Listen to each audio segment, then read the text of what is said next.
बताएं। हसीना बानो नाम है मेरा। मैं एमबीआर कॉलेज से हूँ, बीए फर्स्ट ईयर से। और हिस्ट्री की क्लास चल रही थी हमारी।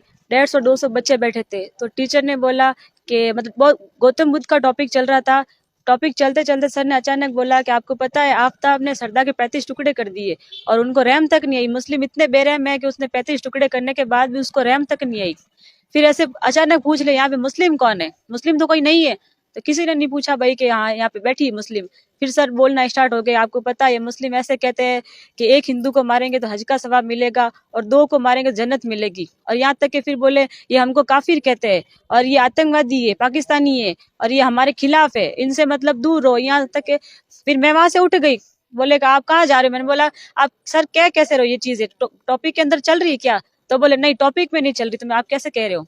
तो क्या कुरान में लिखा हुआ है? मैंने बोला कुरान में लिखा हुआ, मैं पढ़ी हुई बताओ मुझे कहाँ को लिखा हुआ कुरान के अंदर। तो क्या मैं लाके बताऊंगा कुरान में लिखा हुआ है। तो मैं वहां से निकल गई। जब मैं ऑफिस के अंदर जाके मैंने बताया तो वहां पे भी कोई एक्शन नहीं लिया। बोले यहीं पे बात दबा दो और बात बाहर मत जाने दो। फिर जब मैं कॉलेज से बाहर निकली तो मेरे को मुंह पे मेरे गेट बंद कर दिया। बोले इस लड़की को बाहर मत जाने दो, अगर बाहर चली गई तो हंगामा हो जाएगा, इसको यहीं पे रखो और बात को यही खत्म कर दो। जितने में राजू चौधरी आया, राजू चौधरी ने बोला कि तू अगर थाने जा सकती है तो जा, थाने जाके दिखा, फिर हम तेरे साथ में क्या करते हैं वो तू देख लेना। और तुम, मैं खुद कहता हूँ कि तुम मुस्लिम हरामी हो, हराम जाते, ये सब मीट खाते हो और हरामी हो और मोहम्मद पैगंबर साहब की नस्ल हो तुम, तो तुम कभी सही नहीं रह सकते। ऐसे करके फिर मैंने उसको बोला तू इतना मत बोल तू, और यहाँ पे मैं थाने जाऊंगी, फिर बाहर निकले तो बस मेरे को एक बार। तो मेरे को बोले जा बाहर जाके दिखा। ऐसे करके मेरे पाँव पे गाड़ी चढ़ा दी उसने। फिर गाड़ी चढ़ाने के बाद में बोले लड़की को अंदर लो। कॉलेज के अंदर 2 घंटे मेरे को बैठा के रखा। बोले बाहर चली गई तो तेरे को पता ही हम इतने सारे लड़के और क्या करेंगे तेरे साथ में। मेरे को जबरदस्ती अंदर बंद करके रखा सारे लड़कों ने।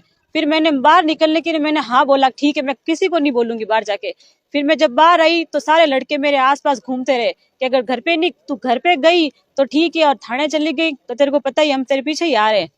फिर भी मैं डर के मारे मैं बाहर भी आई, मैंने टीचर को कॉल किया तो उन्होंने भी मेरा कॉल अटेंड नहीं किया। फिर भी मैं घर पे आई, मैं घर पे अभी किसी को भी नहीं बताया। फिर मैंने जब घर पे बताया सारी सब सब चीज बताई तो ताली भाई ने मेरे से पूछा हुआ क्या, सब बता तू।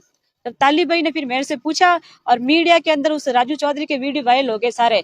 तब मैडम मेरे घर पे आई और मेरे घर पे आने के बाद में जबरदस्ती मेरे से रिपोर्ट तक लिखवा ली। बोले मैं आपके साथ हूँ और मैं आपका एक्शन लूंगी, लेकिन कोई एक्शन नहीं लिया उन्होंने भी। 21 तारीख की बात थी, 27 तारीख को मैडम ने रिपोर्ट भी लिखाई लेकिन कोई एक्शन नहीं लिया अभी तक भी। टीचर कौन था? टीचर का क्या नाम? पदम सिंह, और क्लास किसकी चल रही थी? बीए हिस्ट्री की।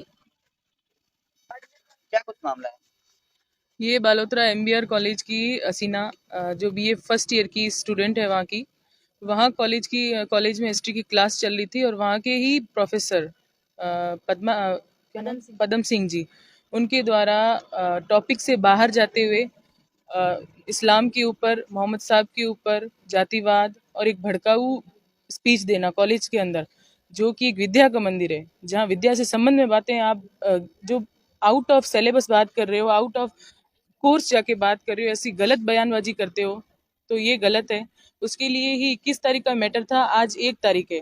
वहाँ पे जहाँ ये केस भी दर्ज करवाने गए वहाँ भी मैडम ने इनके साथ बुरा व्यवहार किया, फिर भी इनका कोई सुनवाई नहीं हो रही उस चीज़ को लेके आज हम एसपी साहब के पास आए हैं और यहाँ पे हम ज्ञापन देके हमारी न्याय की मांग करने हैं।